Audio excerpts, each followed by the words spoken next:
Hi everyone, Vickieverlie here, rock and roll prophetess, psychic astrologer. Today we're going to take a look at this Ingress chart, which is the Solstice chart, which is coming up on the 21st of June in 2023. It's going to be the summer solstice in the northern hemisphere, and it's going to be the winter solstice in the southern hemisphere. No matter where you are, you will feel the impact of it because it brings about the change of season. All the cardinal ingresses bring about a change of season. So it's a shift in the collective energy for everybody. But it's also always a major new beginning because it's the zero. It's when the sun goes to 00 of Cancer, and it changes the season, and it's also a prime time to kick off and start something new. My name is Vickieverlie, and you can find me at vickieverlie.com. I want to thank you all for tuning in, and don't forget to like, share, and subscribe. And I am offering the solstice reading until the end of June if you want to find out specifically how it's going to affect for you. So the solstice does represent the upcoming season, which would be now until we get to September for the Libra Ingress, where we move into fall in the northern hemisphere, spring in the southern. And this chart, the energy of this chart, it's not just about this particular spot here where the sun goes to 0 Cancer. It's everything in this chart is a part of the energy. It's a snapshot of the energy going forward, and it'll be impacting going forward for at least the next quarter year, if not the next, to the end of the year, till the winter solstice in December. So it's almost like a mid-year check-in, but it really also has its own cycle from summer solstice, from June to June. So there's bigger cycles at work here. Bigger things are being impacted other than just the sun moving to a different sign. I'm going to go over a few of the general things that are going on. And again, if you want, I do have that solstice reading so I can look at it specifically to your chart. But we're going to do some general outlook things. Two of the biggest things that are happening at this time, well, one of the biggest, there's this Venus-Mars conjunction that is going on right at that moment. So Venus-Mars, it could be very much, and it's in the sign of Leo, it could be very much about love. Many people may be falling in love, meeting somebody. If this is something that you've been interested in, it could absolutely, be happening around that time, especially if this Venus-Mars is impacting any of your Venus-Mars, 5th house. These are things that we would look at in the personal reading. But for the collective, people are going to want to fall in love. Venus and Mars, it's the love and the passion. So it can just, they have other meanings too, because Mars is what you're passionate about. It's typically thought of as sexual energy, but it's also just what you're passionate about. Mars will also give you that energy. It gives you that drive, that energy. It's very much in the physical body. And if you've been feeling like I've got these tasks, I'm hearing monumental. If your tasks seem monumental, then this could be a good time to really give you that energy and give you that charge to get things done.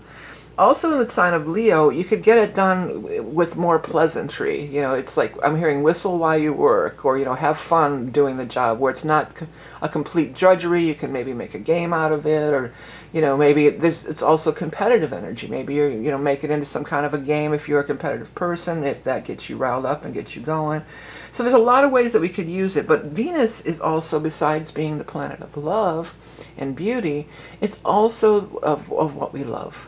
So it could absolutely be a passion project, could be initiated, and maybe you have a lot of energy, and it could be very successful, but also be very fun and enjoying. You may enjoy it. The Venus-Mars is trining with the Chiron here too. We've got 18 and 19 degrees of fire. So if you have anything at those, mid-teen fire sign energies, your chart would be impacted. But again, I would take a look at it in the personal reading, particularly if you have something, because what would make the grand trine, we would need something down here at 18 or 19 degrees of Sagittarius. So if you have a planet there, it's going to be filling in this grand trine. But overall, energy-wise, Chiron is this planet of healing. It's very much a planet of healing. It's a planet of wounding ourselves. In the sign of Aries, it's dying to take action, though. It doesn't want to ponder it anymore. It doesn't want to think it to death. It doesn't want to talk it to death. Chiron in Aries wants to take action, and it could be, and the best use of the energy would be affirmative action. And I know that's a whole thing, affirmative action, but just in, you know, in a more general sense, affirmative action in your own life. So this is like taking steps to make things happen. Not, you know, it's past the planning stage. This is the time of action. This is the time of moving forward, action oriented. The other planet that's at that same degree point here is we've got the Mercury there, which is making a sextile to both of these, you know, the Venus-Mars conjunction and the Chiron. So another sign of action. You know, Venus and Mercury is in its own sign of Gemini, which is very powerful. So very powerful time, you know, to take action. It's also thinking, you know. Mercury is the sign of thinking, you know, the planet and placement of thinking. But also it's a lot more about let's take action. The fire and the air work well together. Air feeds fire. Thoughts lead to action. Let's get going. Let's get things moving. So a lot of passion, a lot of excitement, a lot of fun could be had during this time. Another big thing that is happening at this time, and the node is actually involved because it's sextiling the node. The ingress is sextiling the node, but we have this Jupiter North Node conjunction. It's been going on a while, the Jupiter North Node conjunction, but the fact that it's captured in this ingress chart tells us that, you know, this is... it's really being, it's extending its influence, and it's emphasizing its influence. And the North Node is always calling us to our highest good, our true north, our highest calling, our true north. And as a collective, we are being pulled in the sign of Taurus to really put down roots, put down some solid foundation for ourselves. And Saturn is involved too. Saturn is sextiling the Jupiter, so that Saturn wants to put down roots too. Jupiter is going to bring that luck. It's going to bring that abundance. It's going to bring that good fortune. It's going to, oh, I didn't mean to do that. It's going to expand that. It's going to show you, because maybe you're like, yeah, it's cool. I want to start my new beginning, but I don't have the first clue of where or what I want to do, which is another thing, again, we could look at in the regular reading. But in this case, the Jupiter is going to can emphasize it, can bring it into fruition, can really show you and bring it forth and bring it forward and give you that extra boost, that extra energy, that extra expansion. And with the Jupiter and Saturn being involved, you know, it could really be something that's you have a stronghold on, something you could really sink your teeth into, or is really part of, you know, a solid foundation for you. We've got some planets here in these higher degrees now. We've got the Neptune at the 27 degrees, and Pluto has moved back into 29 of Capricorn. So they're back sextiling each other. Again, dipping into some old things, wrapping up some old things, some very long-standing cycles in the sign of Capricorn. Can have to do with the old school Saturnian patriarchy. This is all still present and prevalent. It's more of a kind of a wash over of the whole situation. Although, if I looked at your chart and you had something at these placements, it would be much more important. But more so, these outer planets are kind of more of the collective. We're just still in this energy of balancing the Neptunian, dreamy Neptunian energy with the Capricorn, Saturnian energy of being really solid. We're melding of these two worlds. We're bringing in higher consciousness. That's a way that this could be really positive for everybody as a collective. And, you know, we're expanding consciousness. We're expanding our thought processes. We're expanding our consciousness. You know, making things move forward. There's also Pluto it's never stopped squaring the nodes, and it's really amping up. It's squaring the nodes, and depending on where you're at, that moon is going to be. It could be off by a degree or a few degrees off, but basically it's going to be squaring the moon too. So we have this grand fixed cross, and fixed doesn't like to move. You know, usually fixed is pretty solid. They're not very much hip on the moving. There's also a couple asteroids I just noticed. Vesta and Juno are also at 29 degrees. So wrapping up, starting of new cycles. But these are long-term, long-standing cycles. The moon can give you some insights. They're talking about an immovable force. The guides are coming through with the immovable force. So there could be some immovable force or some crossroad or some place where you've really come up against a wall, And there could be breakthroughs, or you could have some intuitive hunches about how to take a different approach. With the Leo energy, maybe how to take a lighter approach, how to be lighter, brighter, more fun, you know, a different kind of approach. Kill him with kindness comes to mind. That was my mom, the mega Leo, used to say that and run in the bar all the time. You got to kill him with kindness, you know. So she didn't let these people, different things, you know, really bother her much. You know, she tried not to let it bother her. There is this Venus, well, the Mars more so is squaring with the Uranus, so there could be some upsets. You could be taken by surprise by a pair of roguish eyes. In a moment, my poor heart was stole away. Yeah, the guides came through with that little ditty. That's their jam, man. If you've never seen my videos, the guides often do come through with stuff like that, you know, little songs and stuff. But, you know, taken by surprise by some passionate person that you're passionately attracted to, or perhaps, you know, something that... a project, a passion project just keeps coming through big time. Now again, if we were to look at your chart, we could get more into the details. Okay, now I'm just going to go through and we're just going to take the blank wheel here and we're just going to look at the house systems. But of course, in your chart, we would look exactly at your house system and it would be very detailed to your planetary thing. But overall, just the fact of the 0 Cancer thing, the sun going, you know, the sun goes to 0, Cancer, 0, 0. So this is the moment, this is capturing that snapshot energy of that exact moment. So if you are Cancer rising, we'll start with Cancer. Well, maybe we'll start with Aries because I might get messed up and confused. Aries, you know, all the cardinal signs are always extremely affected at these time frames. It's a square to you because you're part of the cardinal cross. Aries, Libra, Capricorn, Cancer makes the cardinal cross. It's coming out of your 4th house. So anything 4th house related every year. Now this is true every year. Now there's different particulars and different details. But for the, you know, every year, this is something that'll be true for you every year. So starting with Aries. You know, so new things around the home. Good time to move. Good time to change things around your home. You may feel like you want to stay home more or make your home more comfortable. Things like this.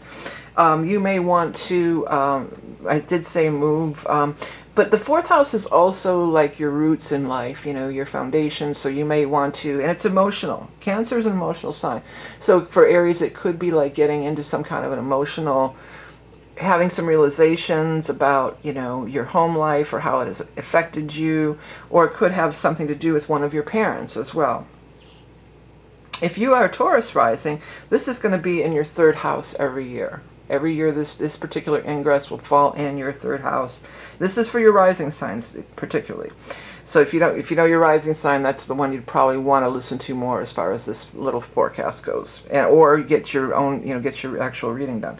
But 3rd house, so doing all the communication stuff, sending out notes, getting DMs, getting messages, making phone calls, going through paperwork, getting paperwork straightened out. If it's not a Mercury retrograde, this would be a good time every year to do something with your car. Purchase a new car, get some work or overhaul things kind of done on your car. So communication, short distance travel in your neighborhood, events going on in your neighborhood, communication, travel, siblings, could be something coming up with your siblings, but more often, the thing that I would remember is if you ever have to send out any kind of important letters, or even if you're applying to a job or sending out resumes, I would put it in here too, Taurus. During this time, and it's particularly around that solstice, powerful time to send that stuff out. Okay, if you are Gemini rising, this is going to fall in your 2nd house every year. And 2nd house, of course, is money and finance predominantly. So good time to, you know, do some kind of money thing, investing, launch some kind of business or money situation, launch it out into the world. Make those inquiries again, you know, make those inquiries as to, you know, looking for a new job, looking into some kind of an investment, making big major purchases, you know, just about anything that really just has to do with money and finances and possessions. This is the powerful time every year for you to go ahead and do that. So Cancer, this is super powerful for you. I mean, we all get our ingress, but yours is so powerful. You know, this is a big turning point for you every year. And you being a Cancer rising, you know, if you're Cancer sun sign, you have your solar return happening at this time. So just anything that you want to launch into the world or show yourself. Also, because it's the first house, it rules the physical body, and more specifically, it rules the head. So you may want to do some kind of dental work, or have, if you do any kind of cosmetic things with your face, or change your hair color, or get your hair done, all these kinds of things. But really it encompasses oh so much more. When something moves across your ascendant into your first house, it's a brand new cycle every year, and it's your time to really shine. It's really time to shine. Okay, if you're a Leo rising, every year at this time, the ingress occurs in your 12th house of spirit guides, angels, past lives, soul mission, karmic endings. So it could be a little bit deep, a little bit kind of deep. But you see, again, now if you were to order you this reading, this year there's going to be Venus and Mars in Leo. So it's a whole, every year there's different things that also flavor the chart. So we would look at that specifically. But in general, maybe not the best time on most years in general. Just the fact that it's in your 12th house, you may want to wait another month or so till it comes around and gets into your first house. But overall, you could get some big downloads, some big ideas. They're saying back to the drawing board, good time to, plans and ideas. And just, being in that state, like kind of in your subconscious mind, in your dreams, in this state of, they're saying in this state of wonderment. And yeah, I'll take that, right, Leo? Okay. Next is Virgo. So if you are a Virgo rising, every year the solstice comes, this summer, June solstice comes into your 11th house. So good time to initiate anything that has to do with groups, activities, get-togethers, either attending them or if you're planning them yourself, reunions, class reunions. They're saying infiltrating the group. So I don't know, that's probably specific to somebody. But also, just like if you wanted to join some kind of book club or any kind of clubs or things like that where there's a group of people of common interest. Or if you were just thinking, I don't really know what I want to do, this could be a time to really seek that out. You could also have benefits through groups and people that you already are associated with. And this is also the house of money from the career and hopes, wishes, and dreams. So there could be some professional contacts made or cultivated, during this time every year. Okay, Libra rising. So Libra rising, this is in your 10th house. Again, you guys are one of the cardinal cross. Libra, Aries, Capricorn-Cancer in your 10th house of career. Best time to go ask for that raise, apply for that new job, launch that website, launch that project, put that stuff out into the world around this time, because that's when you're going to have you could get a lot of recognition, you could make a lot of progress in this 10th house arena, every time. Career, achievement, being seen in the world, being in the spotlight, anywhere you want to be in the spotlight, this would be the best time of year to do so. Okay, Scorpio risings. Every year, the summer solstice in June falls in your 9th house of higher education, publishing, foreigners, foreign countries. So all these things would be true. You may want to, if you were going to, I'm a Scorpio rising, and I totally messed up and published which is out, by the way, my new coloring book, my new adult coloring book. I don't have it in my hands yet. It's still at the printer, but you can order it on Amazon. But I meant to do it, I should have probably waited till it hit that, 9th house access and do that, do that publishing thing. But, publish, not everybody's going to be publishing their own books, but, all sorts of things. 9th house traveling, long traveling away to other, countries, dealing with people from different backgrounds, different countries, things like this.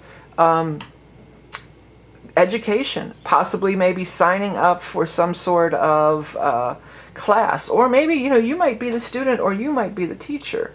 I should have here. I want to pull this up here in my book if I can get it to come up. Well, I was going to try to get it up. But, 9th house stuff every year. Education, higher knowledge, or even like maybe sort of like a meditation retreat, or even, something along those lines. Here's the new coloring book, by the way. Yeah, I'm going to have it for the tarot readings. I'm waiting to do the tarot readings to have it, but here it is, my new coloring book. Intricate designs and fantastical creatures. So it's pretty cool. It's a lot of intricate designs on this one. But yeah, I've already published it. But if you were going to do something like that, take a long trip, deal with a foreign country or a foreign, you know, maybe you won't travel there. Maybe you'll just have interactions dealing with them. Okay, Sagittarius. Every year at this time, this is a new beginning in your 8th house of joint finances, other people's money, investors, getting you know, a business partnership, something like this. You know, with this Venus, and this is only true necessarily for this year, but with that Venus-Mars conjunction, you know, the 8th house is your sexual stuff too. So there, you know, it's even more emphasizing for our Sag risings that there could be some major sexual attraction. Or maybe you're just ebbing and flowing in that way. You know, if you're in a long-term relationship, sometimes you know that sex does ebb and flow. So maybe you're just going to be, you know, in a time where you know, the guides are coming through with feeling a little frisky. So you might be feeling a little frisky there, Sag. But mostly I think of the 8th house as, you know, money from partnerships, money from you know, these kinds of things, investments, money from partnership, inheritance, these kind of things. Even real estate, sometimes I'll use that 8th house as that. Okay, Capricorn, another cardinal cross. If you are Capricorn rising, it's gonna, you've got this, you're part of the cardinal cross as well, and this is falling in your 7th house of relationships. So a good time to initiate any kind of relationship. You could definitely meet somebody new at this time as far as romance goes, or turning over a leaf, you know, just trying something new. Let's try this new, make a new phase of our relationship, or why don't we try this new thing together? Usually it's, you know, your romantic partner, but it could be, you know, a best friend. It could be even a business partner or a work partner or something like that. But partnerships are going to be highly emphasized at this time and beneficial to you. Also, the guides threw in at this time. Aquarius, it's going to fall in, if you're Aquarius rising, this solstice will fall in your 6th house every year. Again, the details will vary because we don't just look at the one placement, but that one placement, this will hold true every year, that it will be in your 6th house of work and health. So good time, health, start some kind of new health regimen, new diet, new exercise routine. Good time to get a pet, if you're thinking of getting a pet, Aquarius is. Also could be work, you know, a new job or a new position at work, or a new take on work. I'm hearing that song, I got a new attitude. So trying a new attitude, trying a different approach at your work or job, you know, these are all things that you may want to initiate or get into at this time. Finally, we have Pisces. Every year at this time, this is going to be in your 5th house, right? Yeah, your 5th house, Pisces. So love, romance, creativity, fun, children. You know, really a good time to have a lot of fun and have a good, you know, really kind of come out of your shell. Schedule like, you know, maybe go to a music park or go to a concert or a sporting event. You know, there's plenty of sporting events in the summer months if you're in the Northern Hemisphere. But it's just a time to relax and have fun. You know, get out. They keep saying get out of your shell. So yeah, a lot of times Pisces, you know, you have that Neptunian energy, you have that 12th house energy, and you know, you kind of get in your shell a little bit. So this is a time to get out of your shell, go do things with children, do things for fun, attend fun events with friends and whoever. You know, it's a fun time. It should be a fun time for you. They're saying a summer romance. So some of you might be doing a summer romance. Wow. Okay, everybody. So that's just an overall very general rundown. Again, if I do your chart, we're going to look at your chart exactly. We'll have your chart in the middle and this around the outside. And we're not only going to look at just the solstice. It's a transit reading. It's probably going to be maybe one of the last transit reading of the year, because I'm not planning on doing the Libra Ingress in the fall. I might do something else. So, and I never do them in the winter because I'm so busy with the year ahead. So if you're wanting to get a psychic astrology transit reading from me, we'll look at some of these things I mentioned, and you know, in this general way, but it'll be applied specifically to your chart. And then we also, you know, we pull a tarot card too. I mean, an animal totem card, I should say. And again, don't forget, if you like the adult coloring book, if you're into that, there is this brand new one out. I don't know why it's so crunched down here, but it doesn't look crunched down. It's 8.5 by 11, and you know, it's some real detailed stuff. before I did the animal totems and that. So I really got into some real detailed art this time. You know, if you could see some of these characters, those are some of the fantastical creatures, and you know, these are some of the intricate designs. So if you do enjoy coloring, you may want to check that out. It's on my Amazon book page, in which you can find that below, the links below. So, you know, set your intentions. It's a new beginning for everybody. It's going to be different again how it falls in your chart, but make no mistake, it is definitely a new beginning for everybody. Well, thank you all for tuning in, and thank you for liking and sharing and commenting and subscribing. It all helps to trigger the YouTube algorithm and, you know, get my channel in the mix. I appreciate all your support. Remember, you are love and beauty incarnate, and have a great solstice. Talk again soon. Bye.